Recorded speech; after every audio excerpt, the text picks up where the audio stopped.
अबू हुरैरा से मरफूआ रवायत है, बिला शुबा मूसा अलैहि अस्सलाम बड़े ही शर्म वाले और बदन ढांपने वाले शख्स थे। उनकी हाक की वजह से उनके बदन का कोई हिस्सा भी नहीं देखा जा सकता था।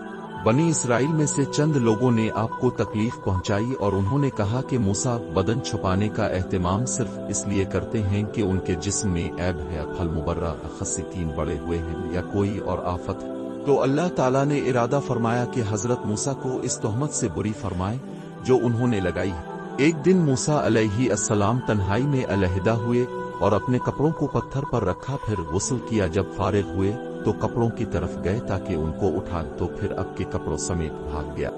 मूसा अलैहि अस्सलाम ने अपना असाक उठाया और पत्थर के पीछे दौड़े और कह रहे थे कि ए पत्थर मेरे कपड़े, ए फिर मेरे कपड़े, हत्ता के बनी इसराइल की जमात तक पहुंच गए। उन्होंने आपको निगाह देखा अल्लाह की मखलूक में सबसे अच्छी हालत में, और अल्लाह ताला ने लोगों की बातों से बुरात कर दी। उन्होंने कहा अल्लाह की कसम मूसा में कोई नक्स नहीं। चुनांचे पत्थर ठहर गया।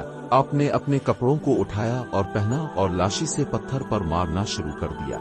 अल्लाह की कसम इस पत्थर पर हजरत मूसा अल के मारने की वजह से 3 या 4 या 5 निशानात पड़ गए। और इस आयत में इस वाक़ये का तज़किरा है कि ईमान वालों, इन लोगों की तरह ना हो जाओ जिन्होंने मूसा को तकलीफ दी, तो अल्लाह ने इसे इससे बुरी करार दिया जो उन्होंने कहा, और अल्लाह के हां बड़ी वजाहत वाले थे।